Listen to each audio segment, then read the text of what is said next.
What's up, everybody, and welcome to the network. I'm so glad to be here with you tonight. I have a great friend, Lola Moore, coming up. I'd like to welcome each and every one of you to the network.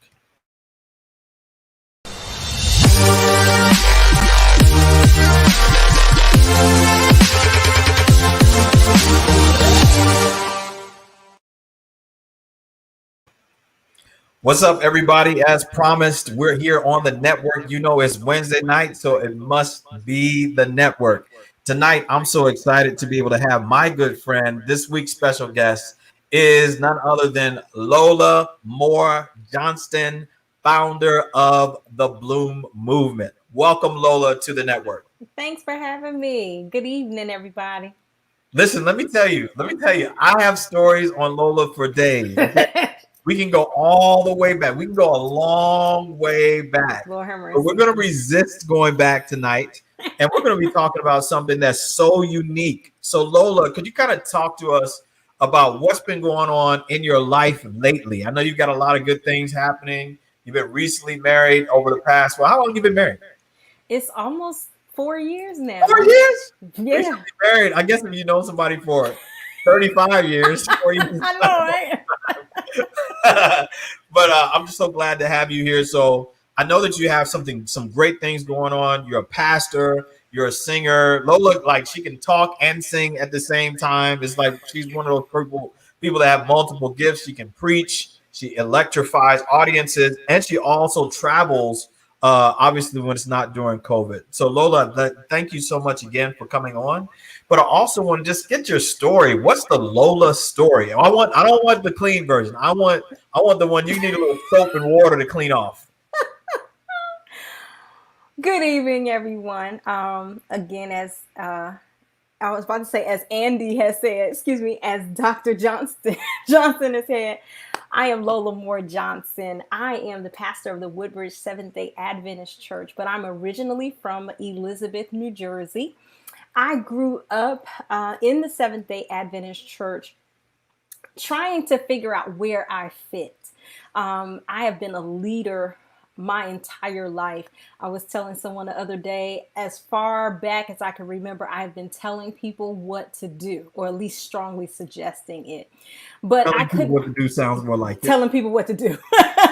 And so I was heavily involved in my church. I was heavily involved in school, lots of leadership capabilities. But listen, it actually was a conversation with Dr. Johnson where God showed me where I was going. We were at the Allegheny East Conference camp meeting.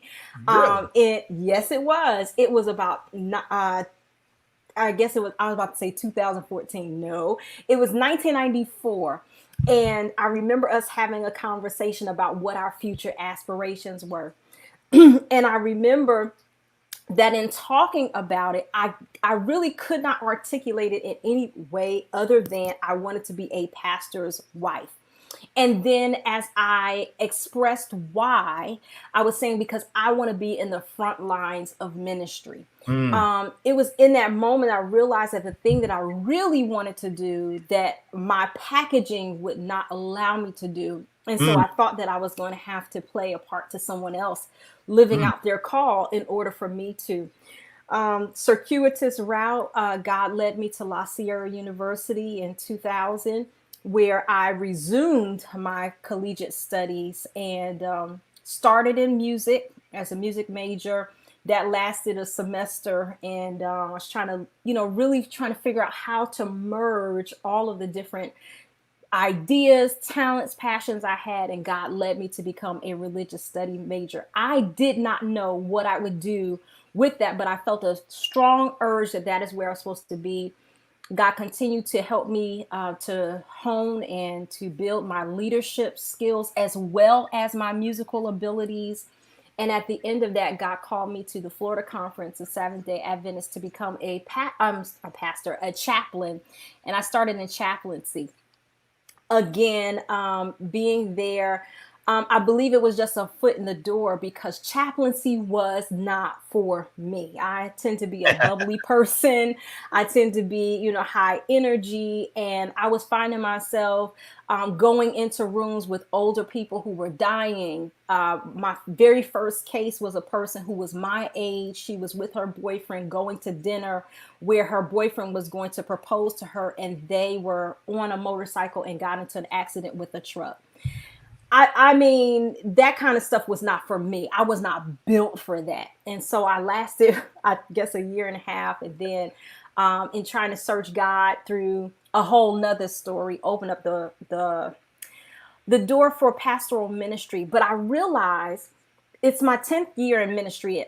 July the 17th was my 10th anniversary of Oh, awesome. pastoral ministry. Praise God. To God be the glory. But I realized that I was feeling an unrest in pastoral ministry as well. And it's because it was still not allowing me, or I had not allowed myself, let's be honest, to fully execute all of my passions, dreams, and everything that I wanted to do.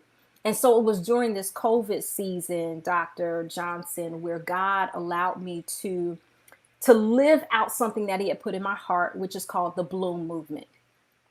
As my story goes out, you can hear that I had a really hard time trying to figure out what my potential was, what it was that God had called me to, what does it look like. And I realized it was because I was a trailblazer. And because what it is that God called me to was not necessarily invented yet, God was going to bring me into an area where I was going to innovate.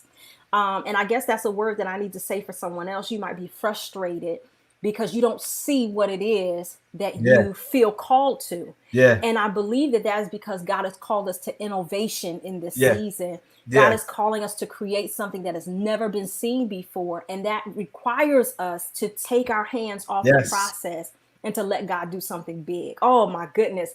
So God began to innovate in me and allowed me to have a women's conference via the internet. I really didn't know what was going to happen, but God allowed several thousand women and men to come in as a part of that conference, and it birthed what's called the Bloom movement.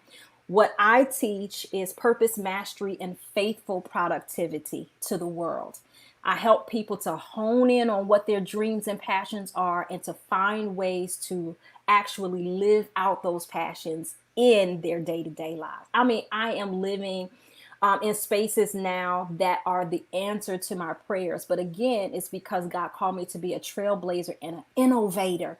And to some young girl who might see this for some reason, don't be afraid or discouraged because your parents or the people around you, your teachers, don't understand when you tell them what it is that you want to do. They haven't seen it yet. It's going to be up to you to show them, to model to them something that you're going to blow their minds when you live out something that is extremely different than anything that's been seen before. But it is the calling of God on your life, and don't run from it. Now, I think that's my story in a nutshell there. Listen, let me tell you, I think it will take the rest of our time together to unpack what you said, Mhm. because I heard you say a lot of things that are pregnant with possibility, but also options for people to consider themselves as creators, as innovators. But you said something that kicked it off, and you said that I want to. You were at a point of convergence with your purpose and your packaging.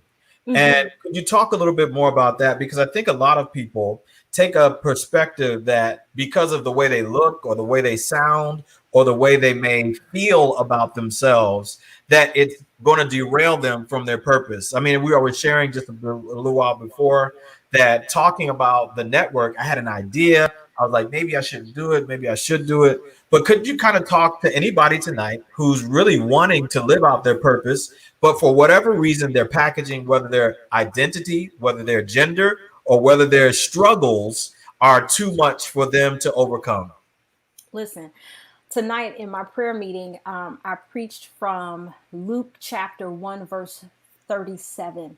And it says, "For nothing shall be impossible with God." And I believe that in this season, even though this is not intensely spiritual program, I want to just speak and release into You got to someone's do it. life that Hey, you got to let it out. there is nothing impossible with God. And what humanity has done is placed rules in establishment that say who can do what. Yes. So you have to be a certain age in order to serve in a Yeah. certain place, that you have to have a certain background. But in the age of the internet, anybody can do anything. I tell my students all the time that there are people who are making millions of dollars doing everything. We talked about Michaela Ulmer, who is making millions of dollars selling lemonade. Yeah. Listen, when you realize that we are in a season where God is opening up doors and all of the rules are out, you can do anything. If you feel a passion in your heart and you are willing to do the work of studying your industry, of putting together a package that works, something that you can repeat over and over again, I'm telling you, you can do anything. We live in a time where there are people who are having record deals given to them who cannot sing. I mean, Yes. haven't you seen it? People who cannot sing, people who Yes. cannot speak, but we like to see them. This guy, my husband shows me all the time. There's a man who's an Indonesian man who sings songs about counting, and so he's like up to number 40 or something like that. He's just singing. He sounds terrible, but making millions of. So what we have to do as people is we have to learn how to take limitations off of Yes. ourselves. Yes. It is your own self limitation keeping you from doing what it is that you are called to do. We're in a season where we need innovation. We need a vaccine right now. Somebody is going to have to, Yes. from the dirt, figure out what is going to work. Innovation is key. But we Yes. also need people who can teach online, who can Yeah. help kids to understand concepts in ways that will help them to grasp things. We need new types of fashion. You know, we see somebody had to figure out masks really quickly. We have to figure out transportation and how to move mass amounts of people and how to ventilate. This is the time. And so if you have an idea, if you have a vision, a dream, this is the time. This is the season to let it out. Don't allow your packaging or what somebody else said to you. Oh my goodness. Let me just tell a story. When I was 16 years old, Yeah. I was staying with my aunt, and I remember walking around the house singing, and my aunt said something to me. She said, because she was frustrated with something, she said, Lola, you have to be able to do something more than just sing. That scarred me for the rest of my life because I spent my time thinking that I needed to do something that was productive, that I Mm-hmm. needed to do something that other people understood, that it was no Mm-hmm. space for me to be creative, that I Mm-hmm. had to play by other people's rules. But people tell you those things because that is what they have learned and what they have been told in the past. Yeah. We have to release ourselves from stinking thinking. I mean, I don't know. I'm just going in tonight. You But better we go have to ahead. release ourselves That's what from it's for. stinking thinking because the stinking thinking of others has caused us to play small. What if the enemy strategically put that sensible person in place to keep you from speaking something that will release the world? What if the enemy strategically told that person to speak down to you so that you would not innovate in a way that the kingdom or that an industry would be grown? We have to allow ourselves to realize that it is not us that makes anything happen anyway. It's Yeah. not up to us. It's not up to our packaging. It's not up to our education. It is the God of heaven who releases us to do. And when we believe that God can release us, the Bible says that his strength is made perfect in weakness. That's right. So the worst package you are is the best candidate you are to get it done. Oh my goodness. Well, That's a good one. what I'm saying though, Lola, is that there's so many people who feel like they have to have everything together. Like Oh they have yeah, to that's have true. everything together. They Mm-hmm. can't go to church. They can't go out anywhere else until they have it all together. And I'm gonna tell Yeah. you, go ahead. You were gonna say something? Oh no no no. I won't forget it. Go ahead. No, but what I'm saying is there's people on here tonight. If you're watching, we're on here tonight with Lola Moore. She is the founder of the Bloom Movement, and she's talking about how to be a creator, how to live with your purpose, how to have a good experience, not just with yourself, but Use this moment, use this season as an opportunity for growth for yourself, for growth for the community, and to be a global contributor to society. And I'm so excited. Tonight, we got my man Joel Georgia on here. Joel is one of the most gifted people. I'm so glad you're on here tonight. Joel. This guy is amazing, Lola. We work together, and he every time the NFL comes to Orlando, he does praise and worship for them. Oh, And wow. this man he's one of my great friends. We talk the truth to each other, and he's an awesome man. Now, Lola, you got to talk about innovation because I think a lot of people are afraid of innovation. I heard TD Jakes talk about one time that God called us to create. And when God called us, when he during the week of creation, that was not the only time that we should have been creative or effective or innovative or moving forward technology or anything like that. So could you talk to us about what the process looks like for innovation for you and how you can encourage somebody else? You talked about the package and the self identity, the stinking thinking that we do that prohibits us from moving to where God would have us to be, moving where our heart passions would have us to be, and also the voices of the detractors that keep us from going forward. But could you talk about that innovation? Now you got to get deep into the reality of what you're dealing with. So share with us a little bit more about that. So, innovation, I realize, is simply providing an answer to a question or a frustration that you have. Hmm. Um, there's so many people who are frustrated in this season with things that are not in place, not realizing that that frustration is a window into a needed solution. So if we look at people who create inventions, these are the people who fill in gaps. They're gap fillers. And so there was a time where there were people who were driving cars, but there was no way to really tell which car should go in what direction at what time. And so a person created a stoplight as a gap filler for people who had a problem with knowing when to drive and when not to drive. And there are so many things in your house that frustrate you about what it is that you can't, how you can't open a jar. If there's a way that you wish the refrigerator door would close, or if you wish that a cabinet would close without making so much noise.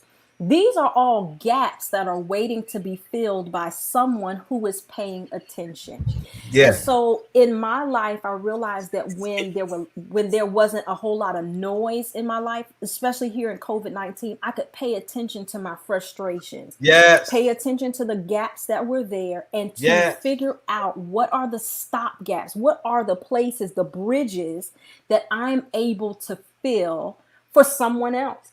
And for me, the frustration for me was I wanted to know exactly what I was supposed to be doing at this time. What was I created for?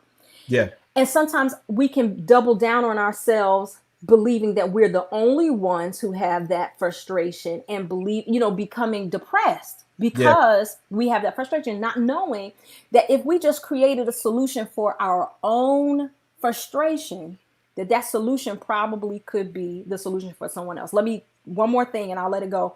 No, 100%. Um, I heard a adage that if a person asks you a question 3 times, then that is a product. If a person asks you the same question 3 times, that is a product. And so if someone asks you 3 times how you organize your purse, that is a product, because there are at least 3 people who are wanting to know how to organize their purse. If they want to know how to fold their shirt, all of those things, these questions that people ask, these are mirrors into the stop gaps that you provide. And so we have to trust that the gap is not too small. The niche areas. I don't know, you probably talked about niche already, but these small areas that we are able to address are niches. And a person who coaches me says there are riches in the niches. Yeah. And so these small answers that you're able to provide, when you master how to answer that, that's where innovation comes from. Mastering these little bridges where you provide solutions will allow you to be able to innovate. We have to trust, though, that there's importance in the bridge that we see. We have to trust that there's value there. And once we do, then people who are having that same challenge will jump on board with us.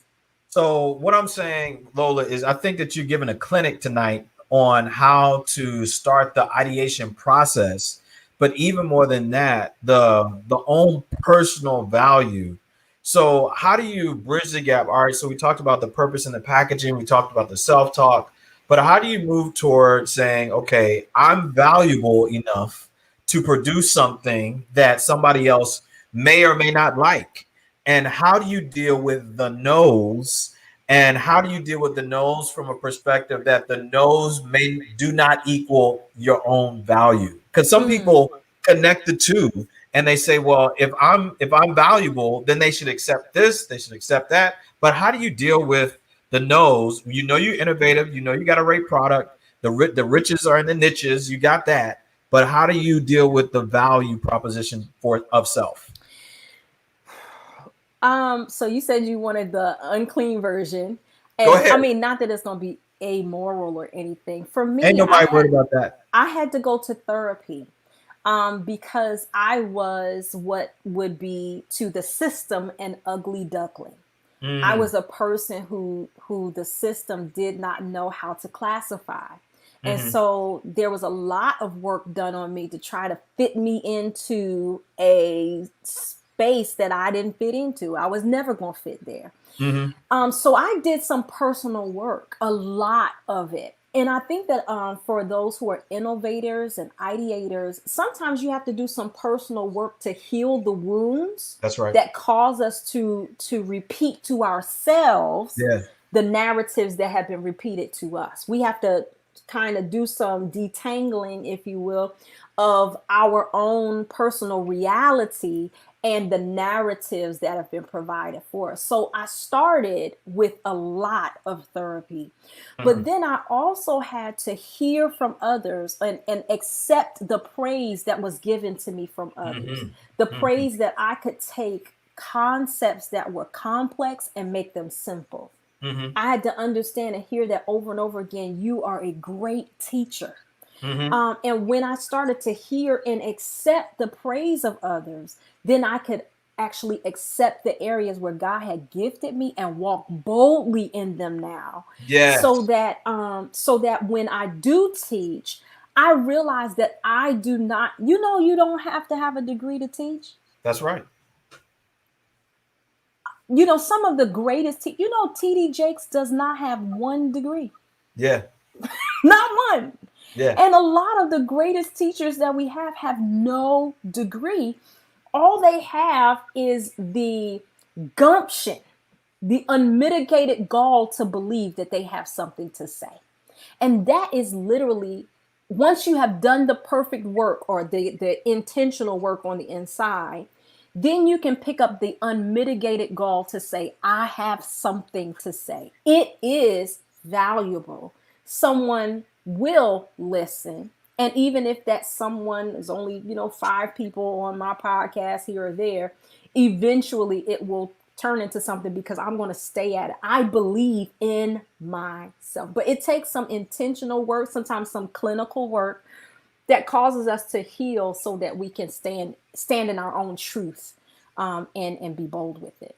So, in addition to the therapy, which I've gone to therapy, it's been a blessing to my life, a blessing to my marriage, a blessing to my kids and everybody else. I'm wondering what else does that personal work look like? I know therapy is one aspect and a very vital aspect of that. But when you want to grow where you're planted, like our subject is tonight, what are some other types of personal work or evaluative terms that need to be done in order to move forward toward that purpose? Absolutely. So I have a real value for reading and amassing information. And so I have spent a lot of time reading in the areas where I am interested. I listen to YouTube podcasts, I listen to books, I read books on personal growth and things like that. I invested in myself in the area where I was passionate. So now I can say things that seem like I'm just smart or whatever. No, this has been 20 years of me reading and spending time. I've invested in courses as well that help me to easily accomplish the things that I need to get done. So I've taken a course on course creation. So I know Mhm. how to do that.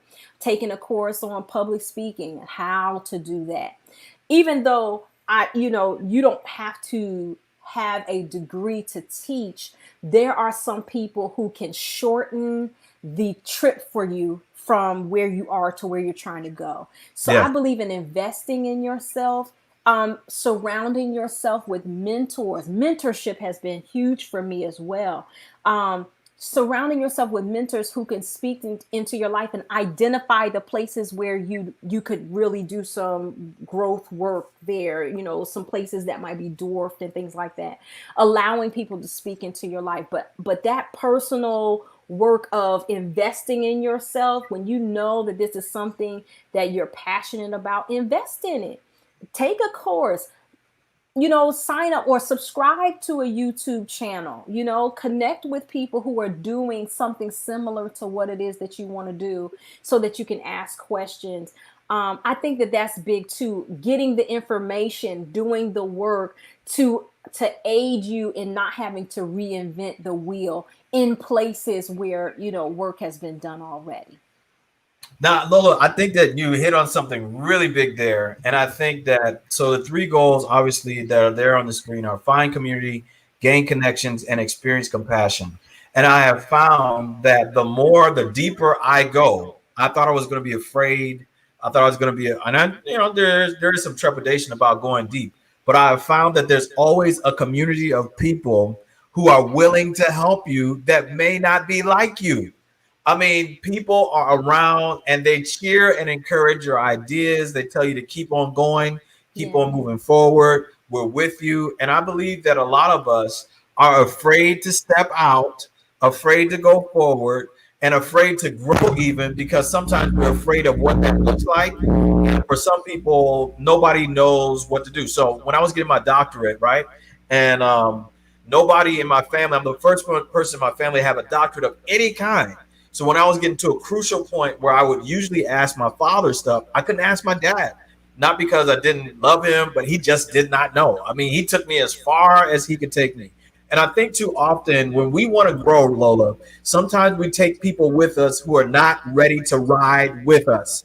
And I think we don't allow those people to exit the car, get off the plane, or tell them the roller coaster is over, whether it's in relationship, whether it's in a job, or whether it's in some other kind of community connection where we have gone as far as we can go. And I think in the name of Jesus, it's okay to cut people off. Come on, Lola. Listen, okay. So, or tell people that there's certain trips that you're going to make and understand that they can't make that trip with you.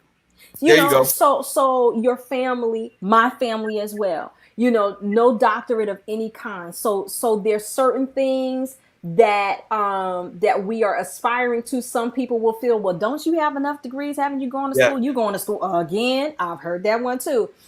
They can't take this trip with you, and so many of us want to have the entire clan with us on yeah, every trip, and yeah, the yeah, entire clan cannot go with you on every trip. There are some places where you will have to go by yourself, and that's okay.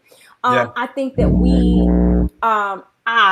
let me own that I have wanted, because of my value for community, I have wanted the whole community to come with me. yeah, And I have been taught that if the community was not with me, it was an indication of a problem. mm, I had to learn that every individual who has done anything remarkable has had to take a lot of that journey by themselves. A That's lot right. of people, I mean, most people have That's not right. had a crowd around them as they were on the journey. Now they get there, they get Yeah. a prize and a Grammy and an award. Now everybody wants to say, "Oh, I was there. I'm a day one."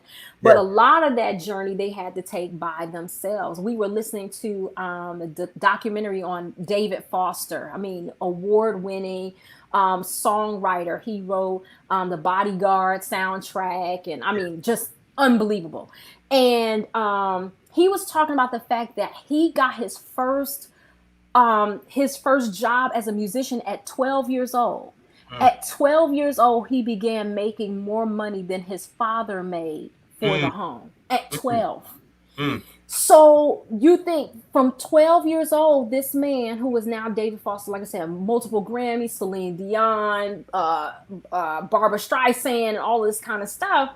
This man has been walking a journey by himself from 12 years old. Didn't Jesus have to distinguish himself at 12 when his Yes, parents he didn't did. know what was going on? He says, "Hey, Yeah. I'm about my father's business."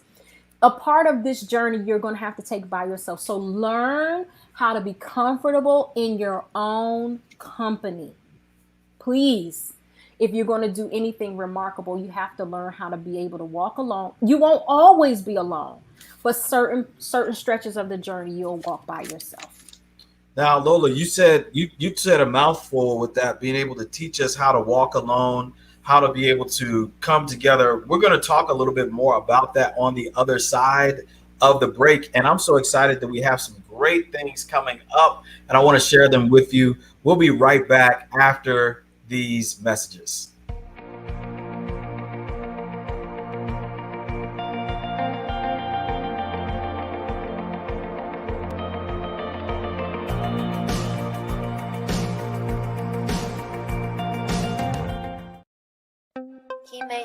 Shout out to the hip hop public health. All the healthcare workers on the front line. Together, we can make a difference. What's good, y'all? This is Doug D. Fresh coming at you live and direct. All of y'all out there, got a couple of things I want to talk to y'all about. Wash your hands, everybody. And everybody, wash your hands. 20 seconds Come on, more. wash your hands, everybody.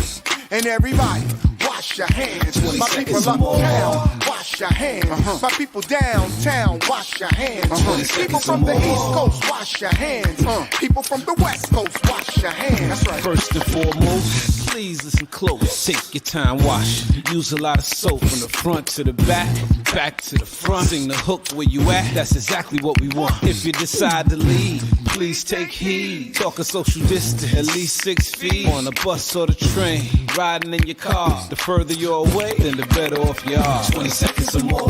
You gotta be able to wash your hands like you never ever washed them before. 20 seconds or more.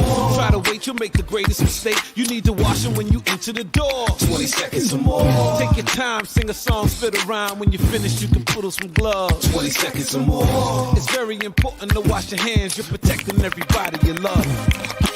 Wash your hands, everybody. And everybody, wash your hands. 20 seconds Come or on, more. wash your hands, everybody.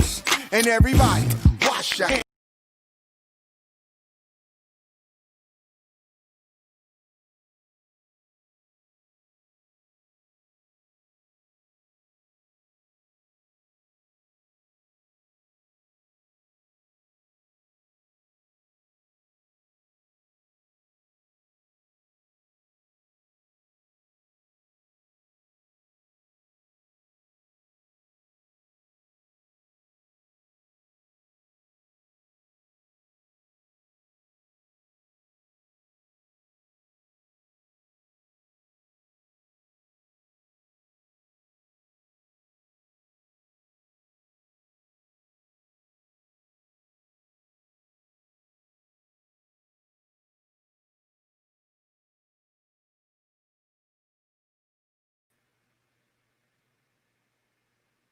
That are going on in her life and existence. And I'll tell you, I've known Lola for about 35 years. I'm 41 years old, and I've known Lola at least that long. And one thing I've always appreciated about Lola, that she's never on a quest that doesn't have a destination. You know how some people are always searching, they're always looking for something that they never find. Lola has a target and hits it every time. She hits it as a speaker, she hits it as a singer, she hits it as a wife, she hits it as a pastor. And I'm just so honored that you would take out your time after your vacation to be able to come on tonight. And Lola, this is exciting because I'm telling you, tonight I feel like I'm living my passion and my purpose by talking with you because the joy I have in seeing you light up and helping other people to come literally, and I'm not saying this in a blasphemous way, to come out of darkness personally into the light of their own experience. So tonight, Lola, we also want to talk about the fact that we got to do some personal work. I'm so glad that you said that. Just as a way of review, you got to invest in the area of your passion and then invest and surround yourself with mentors. Now, to round out this area, Lola, there are a lot of things that we can do to be innovative and a lot of things that we could say, I'm good at 10 things. Could you talk about how you kind of can narrow down a way that you could be planted? You're not trying to bloom everything. You're not trying to make flowers grow and trees grow and everything. You try to bloom. And how do you narrow down to that one thing? You're it. I've heard and I read in a book called Spiritual Leadership by Henry Blackaby. He says that people who are overnight successes actually take 20 years to get to that point. And people don't see all the work behind the scenes. But how do you get to that one thing where people can know that this is my thing and this is what I'm called to do? This is my area of passion. I when I'm working with people to figure out their area, I look for Mm. an umbrella that encompasses the different areas or the different types of activities that we involve ourselves in. As you said, I'm a writer, I'm a singer, I'm a pastor, I'm a speaker, I've started the Bloom movement, but I had to find a common thread between them so that I wouldn't feel disjointed when I lived in those different areas. And so I would encourage everyone to find that umbrella. What is the commonality in the different events or the different things that you like to be involved in? And then there are some that are distractions from those. Hmm. I think you have to identify the areas where you are actually giving life, that give you life, and then the areas that are distractions. For me, argumentation is a distraction. I am, oh my goodness, on Facebook, I can get into an argument and be on there all day. And even though I'm a great person, I can argue very well, that's a Yes. distraction. It's not really accomplishing what it is that I would like to accomplish, which is to teach productivity, to teach passion mastery or purpose mastery and faithful productivity. I'm not doing that with arguing. So looking over your life, what is the umbrella that identifies the different areas that you find yourself operating in? It might be compassion. You may be a person who likes to do things to alleviate the challenges of others. Maybe it's inspiration. Um, for me, it's empowerment. And I find that when I preach, when I sing, when I write, when I'm doing things like this, I want to empower people. I want to give them the information and the inspiration they need to get from point A to point B. Once you've identified your umbrella, then you'll be able to understand what you should be spending your time on and what you should avoid, and it'll help you to move forward.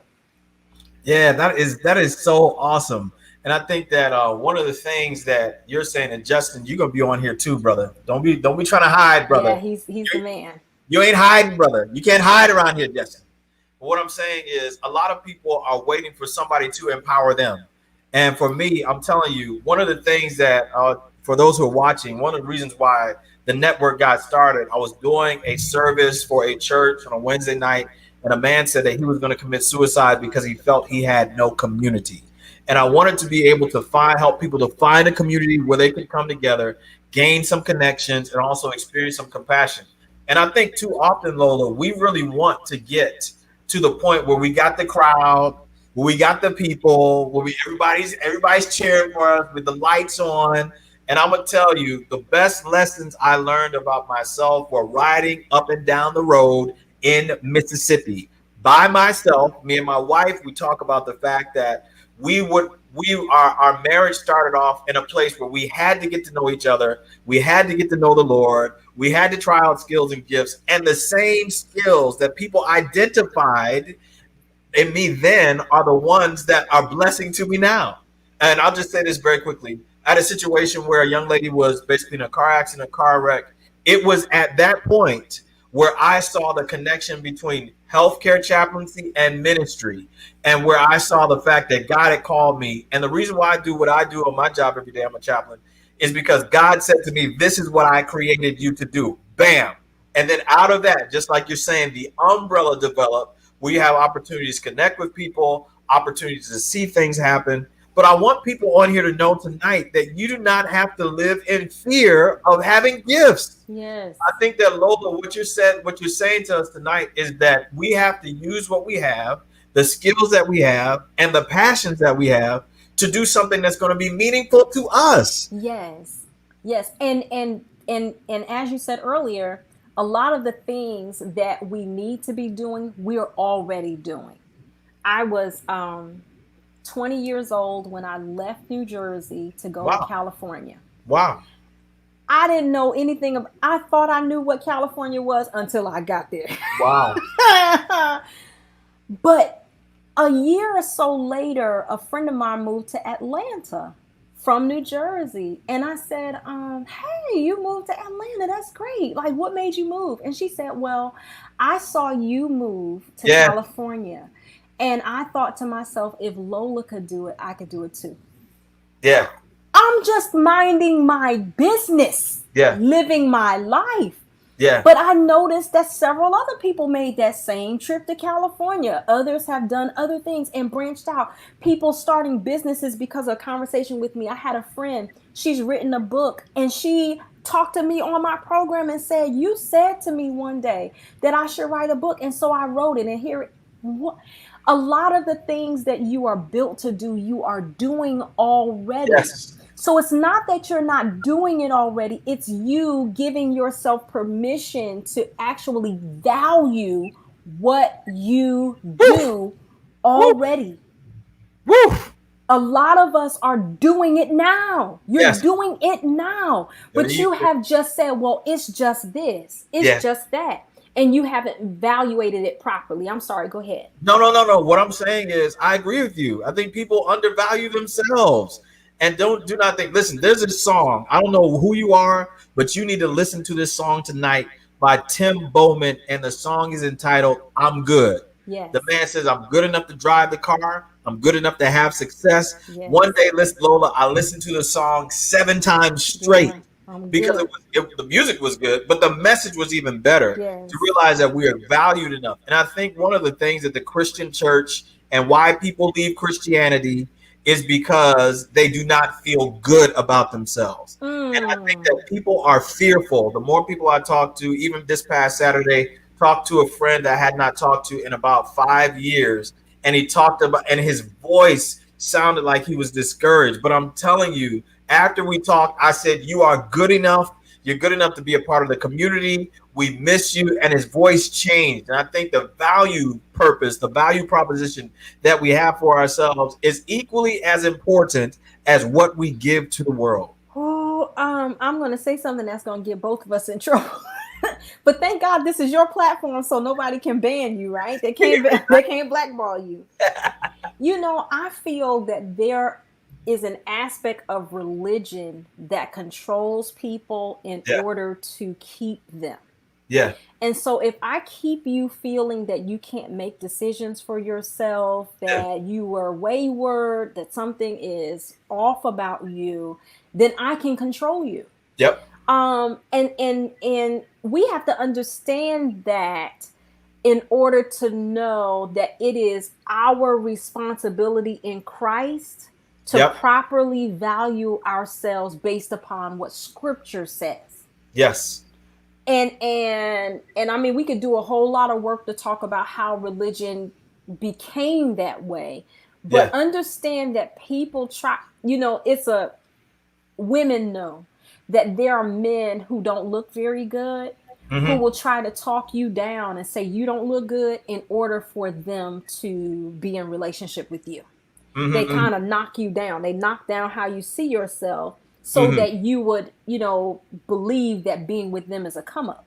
Mm-hmm. And so we as women have had to learn how to not allow their evaluation of us to determine who we are, because those valuations are lies.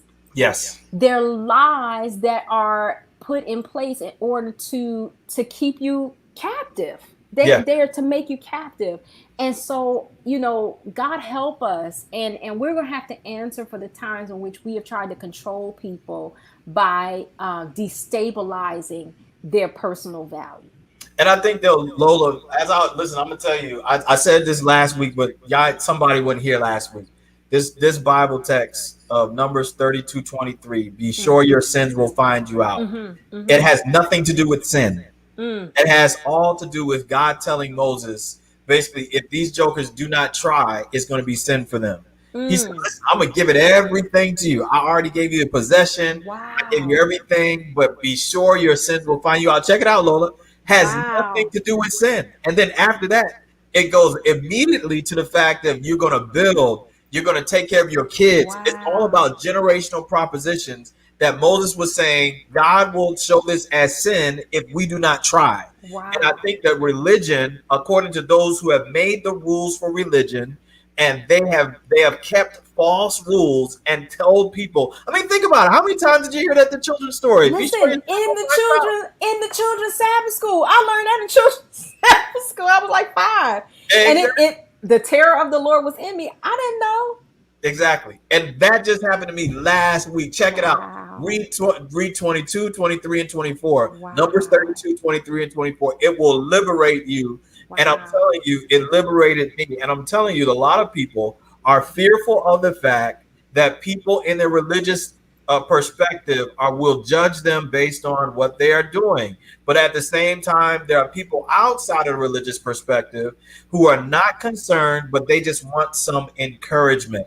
And Hmm. I believe that God calls us, and where the Spirit of the Lord is, there is liberty. Liberty. And it Oh does not yes. stop based on your opinion of me or my Hmm. opinion of you.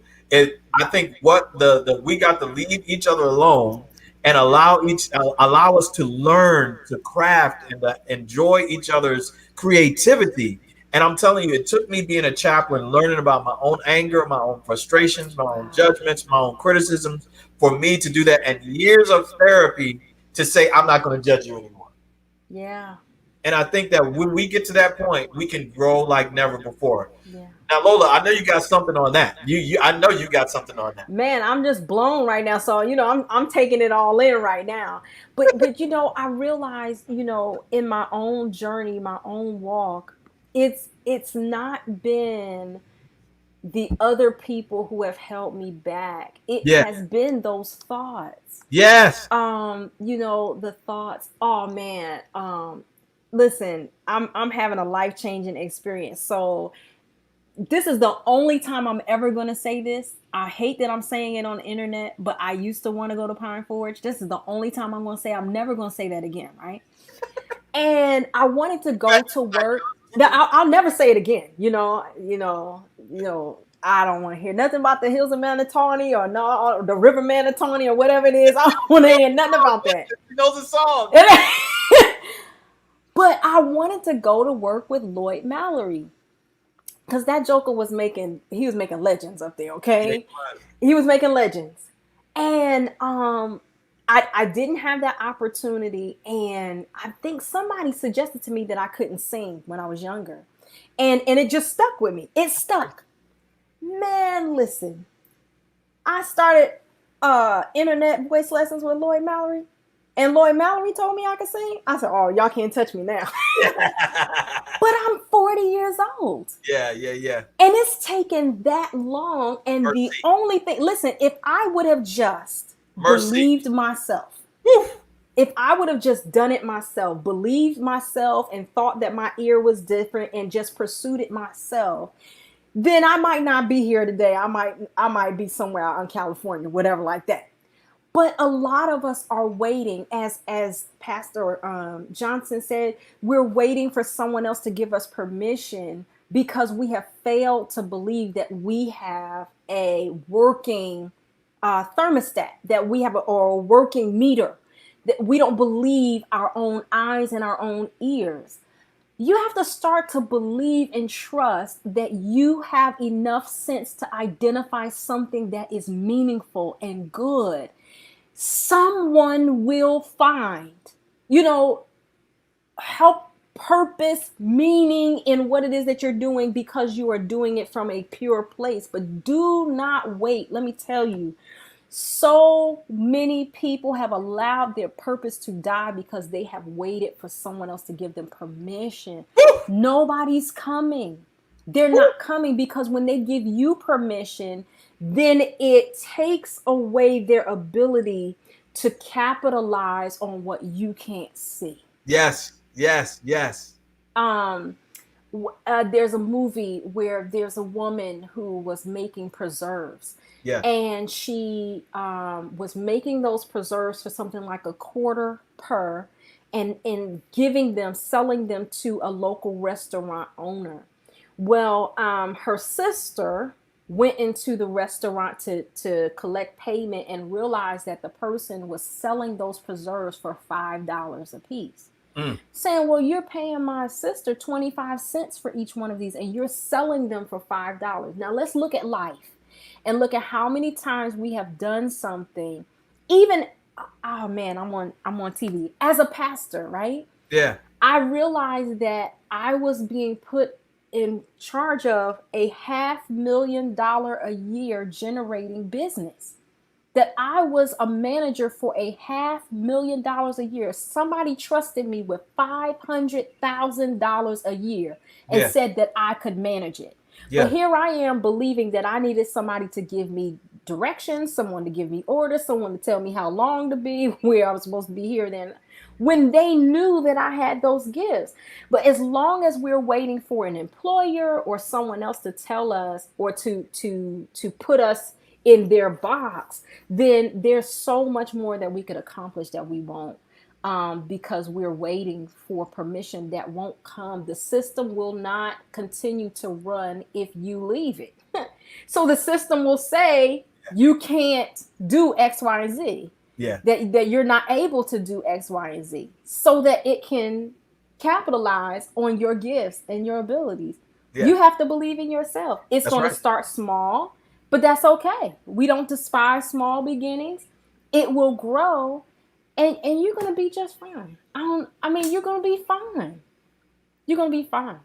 Yo, Lola. So one of the things I think that people need to know, not only you founder of the Bloom movement, but you have something called the Purpose Incubator. Yes. And could you talk a little bit about the Purpose Incubator? And we want to drive people to the Bloom movement. Mm-hmm. We want to let people know that this is something legit. I mean, the conference, I watch the conference every night. It was probably the one, I'm serious. And I think that your conference was probably one of the first that I had seen of its kind, where you had people coast to coast from different countries, even participating and sharing from their perspective.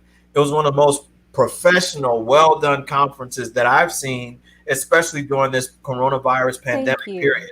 So I want to tell you that I enjoy it behind the scenes. I'm a cheerleader for you, and I'm excited to be able to be a idea person in your think tank, however I can assist. But tonight, people really need to join this Bloom movement, because what you shared tonight is really the tip of the iceberg of what you have to offer. So could you talk a little bit about what you do, what you offer, and how people can join you on your mission?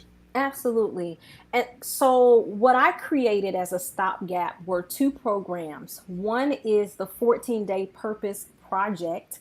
What we do there is we help people to identify their purpose statement, to actually articulate what it is that God has created them to do. From that statement, then people know how to launch into what is next. There are some, however, who hear that statement and it is so fresh and new that they need coaching to walk them through how to establish that purpose as an actual initiative that they will continue on. And so for those individuals, we created the Purpose Incubator.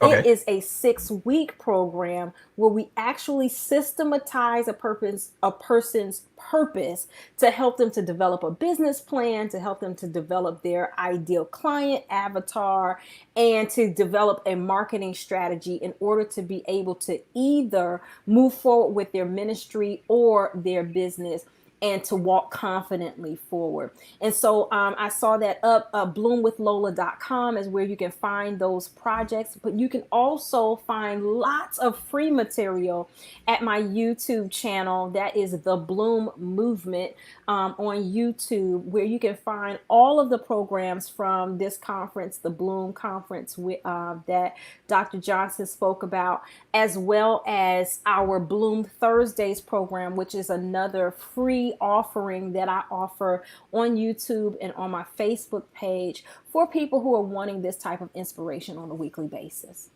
Well, I think, Lola, I think what you're hitting on is the fact that there are a lot of people who are searching, who are seeking, and who are desiring to be able to learn more about themselves.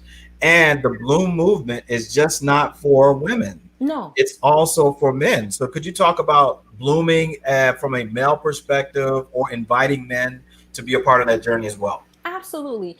And so I realized that though I was speaking to women because I'm a woman, I was speaking from my perspective. There are a lot of men who have been made to just jump into an industry in order to make money.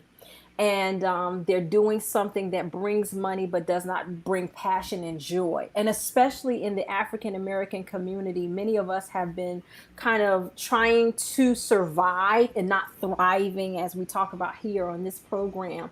And so, what the Bloom purpose statement process will help you to do is to be able to locate those areas that bring you life as a man, and also help you to develop a plan to begin incorporating into your life systemic ways to move forward in purpose. I think more than ever now, the Black man needs to have a sense of purpose, a sense of knowing where they are going and moving that way with certainty. And so as a man, if you would like to join the Bloom movement, you can do that as well. We're trying to find a more masculine term to denote that, because I know so many men when they tell me, they kind of blush a little bit and say, I want to bloom too, but then they blush behind it. So we're going to work on something more masculine for you.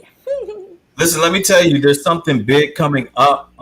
There's some people who are trying to figure out how to get through these moments. And I need you to go to this website. I'm going to put this website on here.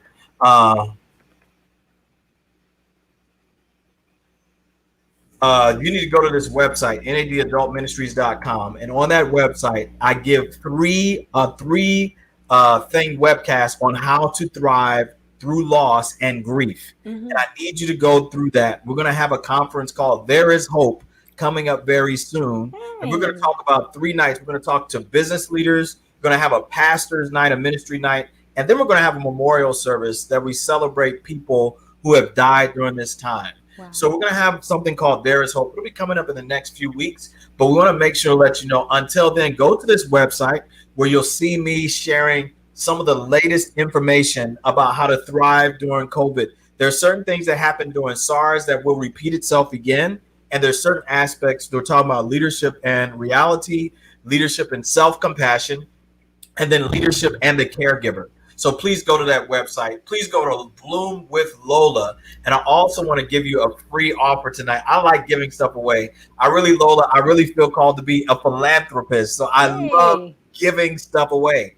So please, if you would like to, go to builttothrive.me/free. There's plenty of great things there for you. And also, this past week, I had a good friend who lost everything in his home. His name is Matt in Atlanta. His Cash App is 404-433-2633 in a fire. And we're all about embracing and experiencing compassion and sharing it with other people. You've got issues, we've got solutions, and we've got somebody here tonight who's given us some awesome solutions tonight for being able to bloom and grow and thrive where we are.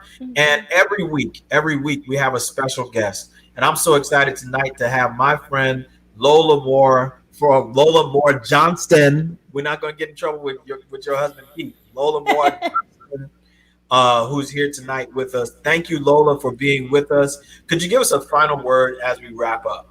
Sure. One thing I want to let everybody know: it's never too late.